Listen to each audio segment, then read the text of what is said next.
Bonsoir. Bonsoir. Euh, oui, ma question, en fait, c'est, je vois bien qu'il y a une présence consciente dans laquelle tout apparaît, Oui, mais c'est comme si je voyais qu'il y avait une peur en moi de plus avoir de moi, en fait. Enfin, c'est ce que je déduis parce que c'est assez facile de voir que les choses apparaissent dans une présence consciente. oui.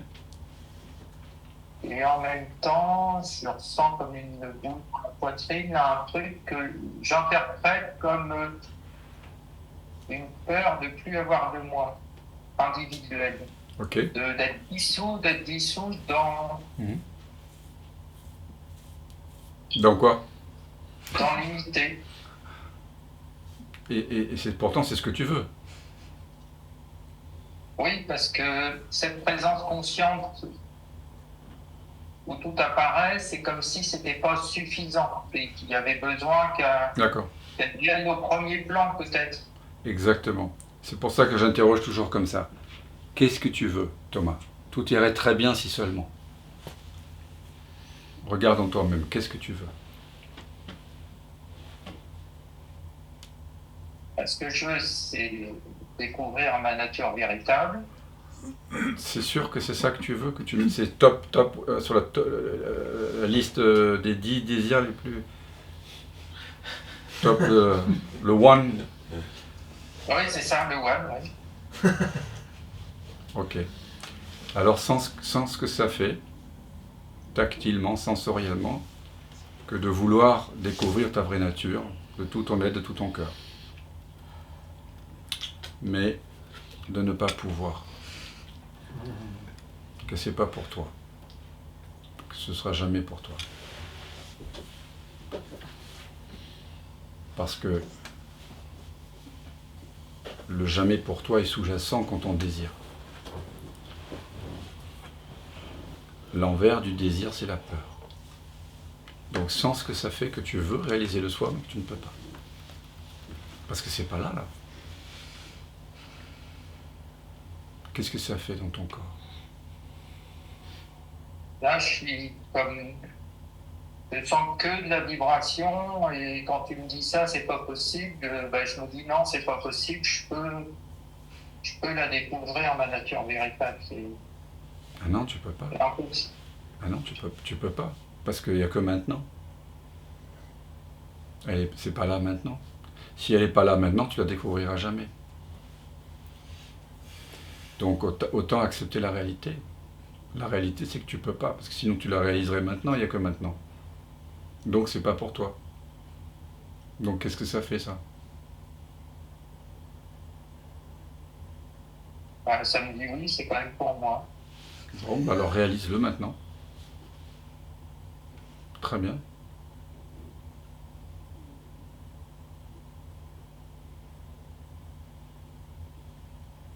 Donc sois le soi maintenant, tout simplement. Puisqu'il n'y a que ce maintenant.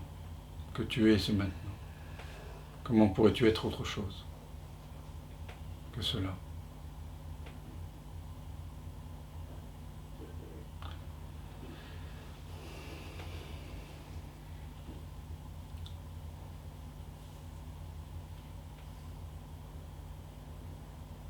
Est-ce que tu peux être autre chose que ça?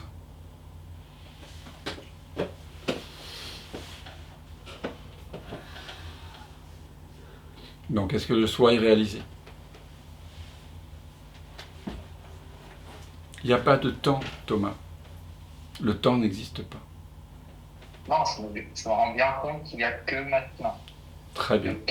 Le temps est imaginé, le temps, c'est une pensée. Très bien. Et sans que ce je suis, que cet être que tu es, il est quand? Maintenant. Voilà. Être, je suis, maintenant, ici, le soi, la présence, la conscience, le silence, le non-esprit, Dieu, ce sont des synonymes.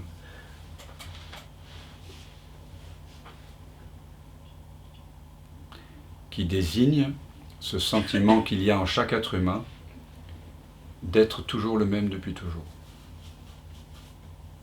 À 5 ans, on sentait cela, qu'on était en train d'être. À 10 ans, à 15 ans, à 20 ans, à 30 ans. Et aujourd'hui aussi, maintenant aussi. C'est le même sentiment d'être. Est-ce que tu es en train d'être?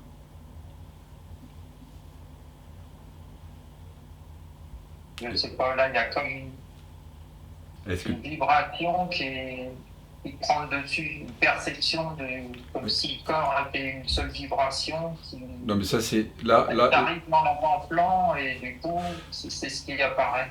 Oui, oui, mais encore une fois, ce qui est réel, c'est pas ce qui apparaît, c'est ce qui est. Donc tu dois te poser la question inlassablement, par quoi est-ce que cette vibration qui envahit tout le corps est connue? Qu'est-ce qui connaît la vibration? Elle apparaît... Pardon? J'ai envie de dire c'est connu, mais je ne peux pas dire par quoi. Regarde bien. Mais tu étais d'accord que c'est connu? Oui, c'est connu. D'accord. C'est pas connu par une autre vibration. Non. C'est pas connu par une pensée. Une pensée n'est pas connaissante. Non, c'est pas une pensée. D'accord.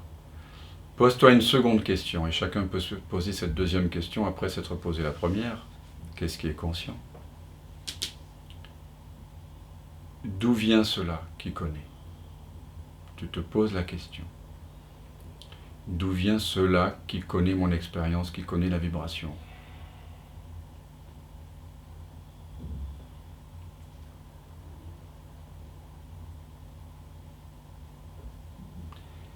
Et il n'y a pas de réponse mentale. Parce que ce que je suis, ultimement, n'est pas localisé quelque part dans l'espace ni dans le temps. Mais néanmoins, tu dois te poser la question, d'où est-ce que ça vient?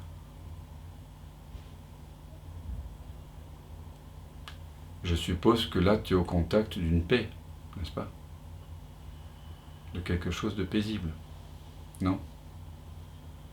Non, parce qu'au premier plan, il y a cette vibration, et quand tu me dis de chercher, c'est comme si ça peut objectiver aussi. Il y a D'accord. Alors, objectiver qui n'est pas objectivable, donc c'est un peu... c'est compliqué. ok. Alors, qu'est-ce qui est conscient de la pensée? C'est compliqué. C'est une pensée qui apparaît. Ok. Qu'est-ce qui est conscient de la pensée qui apparaît? J'ai envie de dire la conscience, mais Très bien. c'est mettre un mot sur quelque chose. Mais c'est très bien. C'est une première étape déjà. Pose-toi maintenant la question, d'où vient la conscience? Elle est toujours là. Ok. Donc elle est au premier plan.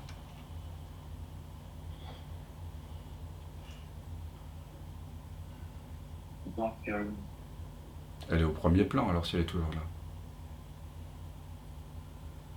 tout ce qu'on voit apparaît dans la conscience, tout ce qu'on entend apparaît dans la conscience, toutes les pensées apparaissent dans la conscience. La conscience, elle est là depuis toujours. Ok, soit la conscience, sans ce que ça fait que d'être la conscience. Est-ce que tu es conscient? Oui, je suis conscient. D'accord. Est-ce que tu es conscient d'être conscient? Oui. D'accord. Comment tu le sais?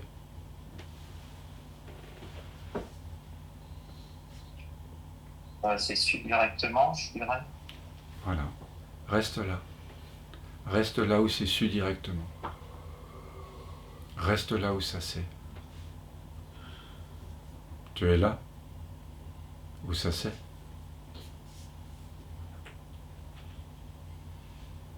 Est-ce que tu es ici, maintenant, en contact avec ce qui sait. C'est même pas un contact, c'est une évidence, n'est-ce pas?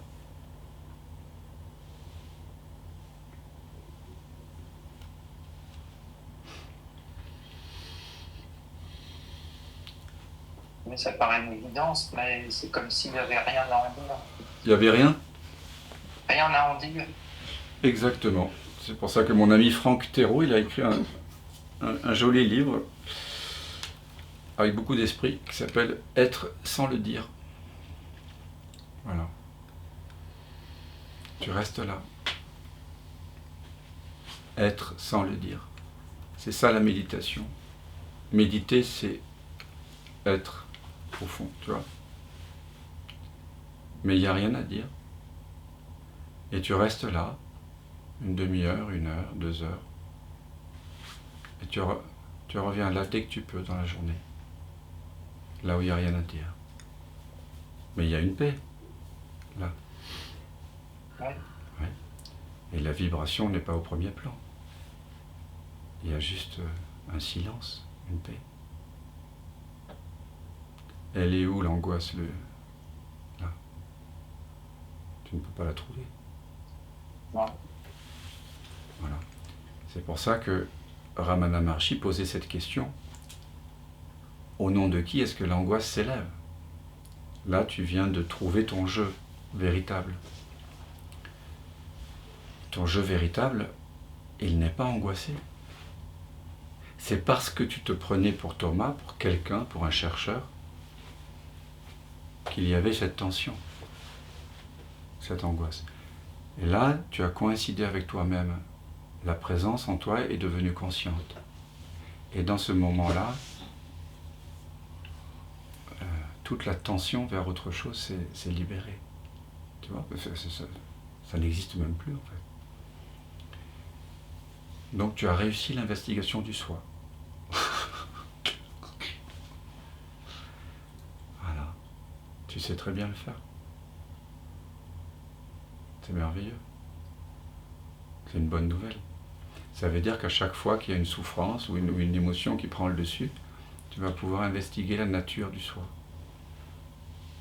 Mais tu vois, il a fallu un petit peu, au départ, il a fallu insister un petit peu. Parce que tu étais très préoccupé par l'avant-plan et les vibrations et les perceptions. Donc il a fallu que je te ramène à plusieurs reprises. Et quand on est tout seul, parfois on a un peu moins cette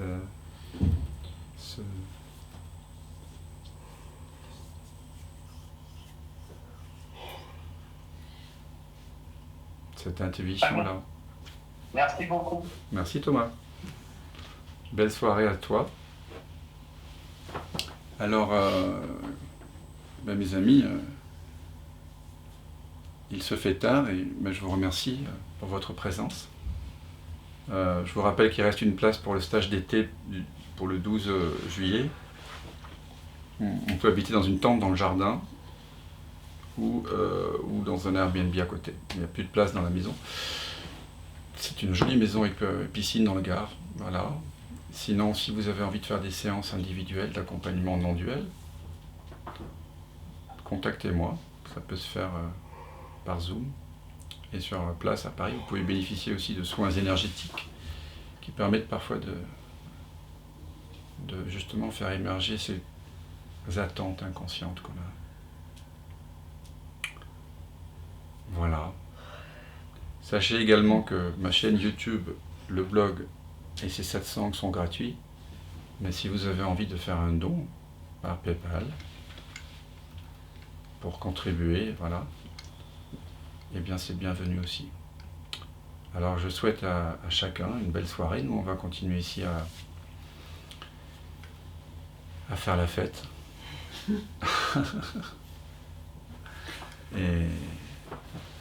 Et ça peut se faire voilà, sans se départir de cette présence aussi. Et alors peut-être je vais juste vous lire un poème, parce que comme vous le savez, il n'y a que la poésie qui peut sauver le monde. C'est un poème que je lis très souvent, mais moi-même, il ne m'ennuie jamais. Il se nomme Le don de soi-même, de Valérie Larbaud. Je m'offre à chacun comme sa récompense. Je vous la donne même avant que vous l'ayez méritée. Il y a quelque chose en moi, au fond de moi, au centre de moi, quelque chose d'infiniment aride, comme le sommet des plus hautes montagnes, quelque chose de comparable au point mort de la rétine, et sans écho, et qui pourtant voit et entend. Un être ayant une vie propre et qui cependant vit toute ma vie et écoute, impassible, tous les bavardages de ma conscience. Un être fait de néant si c'est possible, insensible à mes souffrances physiques, qui ne pleure pas quand je pleure, qui ne rit pas quand je ris, qui ne rougit pas quand je commets une action honteuse, et qui ne gémit pas quand mon cœur est blessé, qui se tient immobile et ne donne pas de conseils, mais semble dire éternellement « Je suis là, indifférent à tout ». C'est peut-être du vide comme est le vide, mais si grand que le bien et le mal ensemble ne le remplissent pas. La haine y meurt d'asphyxie, et le plus grand amour n'y pénètre jamais. Prenez donc tout de moi. Le sens de ces poèmes, non ce qu'on lit, mais ce qui paraît au travers, malgré moi. Prenez, prenez, vous n'avez rien. Et où que j'aille dans l'univers entier, je rencontre toujours, hors de moi comme en moi, l'irremplissable vide, l'inconquérable rien.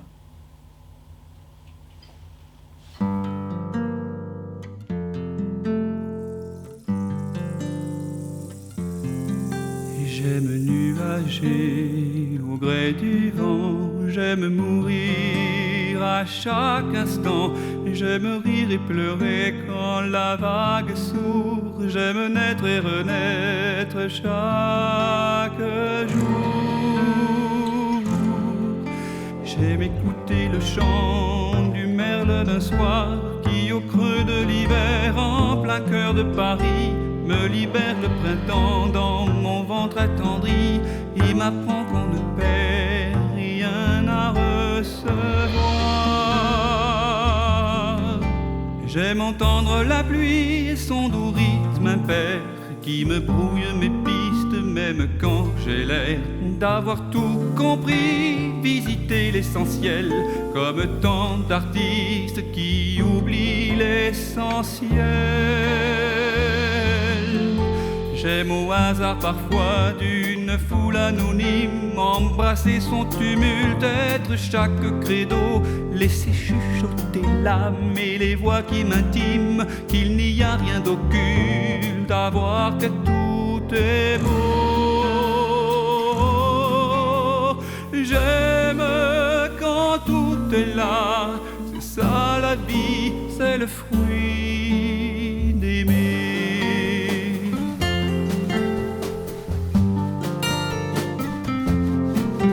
J'aime arrêter le temps et changer de fréquence quand plus rien ne me tend, habiter le silence, vulnérable et puissant, lâcher prise vraiment, épouser le courant d'une autre existence.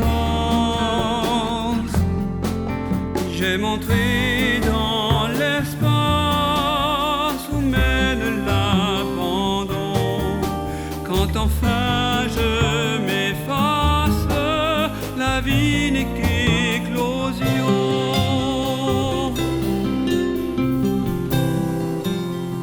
J'aime quand tout est là, la vie c'est ça, c'est le fruit d'aimer.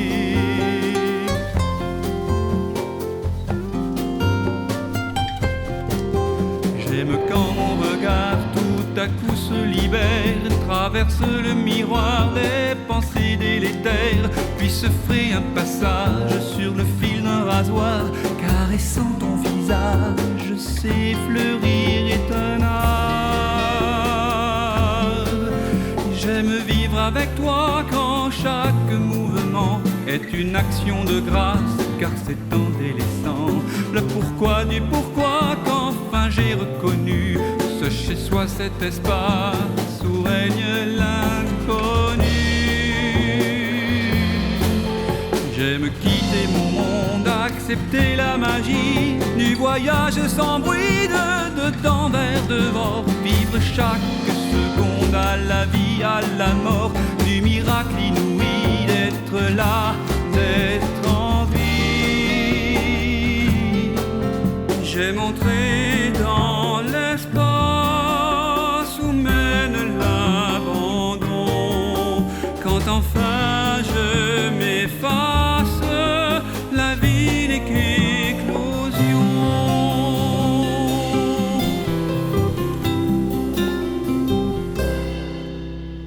J'aime quand tout est là, c'est ça la vie, c'est le fruit d'être là, c'est le fruit.